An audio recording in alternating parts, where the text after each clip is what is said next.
અમરોલી વિસ્તારમાં દેહ વેપારનો પર્દાફાશ થયો છે। માનવ તસ્કરી અને મોટા સેક્સ રેકેટનો પર્દાફાશ થયો છે।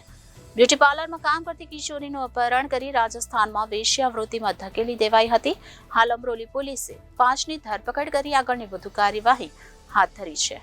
અમરોલી વિસ્તારમાં દેહ વેપારનો પર્દાફાશ થયો છે। માનવ તસ્કરી અને મોટા સેક્સ રેકેટનો પર્દાફાશ થયો છે। મોનીરા ખાતુન અને મોહિમા મુલ્લાએ હિન્દુ ઓળખ ધારણ કરી સગીરાને ફસાવી હતી। બ્યુટી પાર્લરમાં કામ કરતી કિશોરીનું અપહરણ કરી રાજસ્થાનમાં વેશ્યાવૃત્તિમાં ધકેલી દેવાઈ છે। અર્ધનગ્ન અવસ્થામાં ડાન્સ કરાવી વિડીયો બનાવ્યા બાદ મોહિમાના પતિએ બળાત્કાર ગુજાર્યો હતો। નાગોર જિલ્લાના ડેગાણાની હોટલમાં 15 હવસખોરોએ સગીરાને પીંખી નાખી।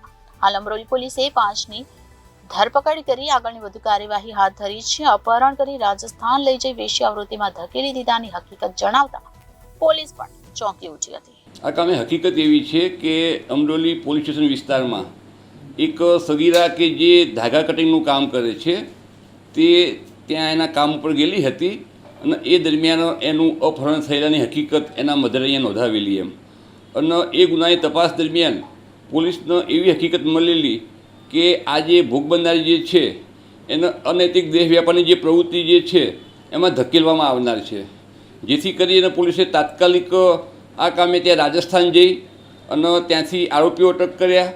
એમાં એક જ્યોતિ નામની એક મહિલા જે છે કે જેનું સાચું નામ જે છે એ મોનીરા ખાતુન છે। ખરેખર આ જ્યોતિ જે છે એ આજથી 6-1 મહિના પહેલાં જ્યારે બરોડાથી સુરત આવતી હતી અને એ જ વખતે આ ભોગ બનનારી જે છે એ એના માતા પિતા સાથે આવતી હતી। એ વખતે રેલવેમાં એમનો કોન્ટેક્ટ થયેલો એ બંનેનો અને એ વખતે એમને મોબાઈલ નંબરની આપ-લે કરેલી એ કરી અને પછી આ જે ભોગ બનનારી જે છે એને વિશ્વાસમાં લીધેલી કે હું તને બ્યુટી પાર્લરનું કામ અપાવીશ તો તને વધારે પૈસા અપાવીશ। આ રીતે એને વિશ્વાસમાં લઈ અને એનું અપહરણ કરી અને અહીંયાથી રાજસ્થાન લઈ ગયેલા અને ત્યાં એને પછી આ જે ભોગ બનનારી જે છે એની સાથે અને ત્યાં જે બીજા એના મળતિયા માણસો હતા એમની સાથે દેહ વ્યાપારનું કામ કરાવેલું છે એની સાથે। સર, અત્યાર સુધી કેટલા આરોપી પકડાયા છે અને શું લાગે છે આની પાસે?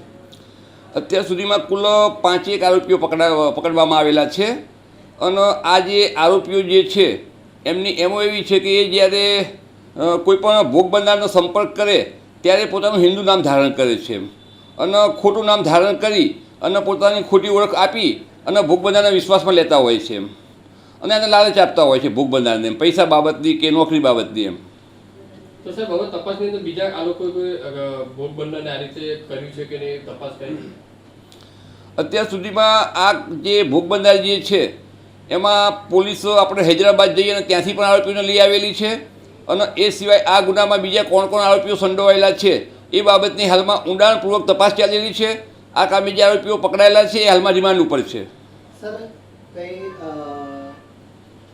અન્ય જે રાજસ્થાન ખાતે આવેલી હોટલની અંદર પણ કઈ સગીરાને લઈ જવામાં આવી હતી અને ત્યાં પણ કઈ 15 લોકો દ્વારા સગીરાને સંતોષવામાં આવી છે, શું છે આ કામની જે આરોપી જ્યોતિ જે છે કે જેનું સાચું નામ મોતીરા ખાતુન છે એને અગાઉ ત્યાં રાજસ્થાન ગયેલી છે અને એને ત્યાં અગાઉ રાજસ્થાન આ રીતે દેહ વ્યાપારનો ધંધો કરેલો છે આ જ હોટલમાં જેથી કરી અને એ જે હોટલ માલિક જે છે એને પણ આપણે અટક કરવામાં આવેલો છે અને આ જે હોટલ માલિક છે ત્યાં પણ આ જ પ્રવૃત્તિ કરે છે ગેરકાયદેસરની।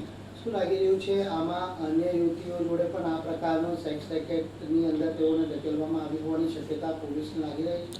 તપાસ દરમિયાનમાં વધુ પણ આવા નામ ખુલી શકે આપણને કે આવી બીજી કોઈ સગીર વયની યુવતીઓ જે છે એને આ લોકોએ આ રીતે કોઈ અનૈતિક ધંધામાં કોઈએ ક્યાંય સામેલ કરી છે કે કેમ। સગીરાને નગ્ન કરી અને વિડીયો પણ ઉતારવામાં આવ્યો હતો, આ બાબત કેટલી હકીકત છે, સત્ય છે? શું કહ્યું? સગીરાને કે નગ્ન કરી અને વિડીયો પણ ઉતારવામાં આવ્યો હતો, આ બાબત કેટલી સત્ય છે?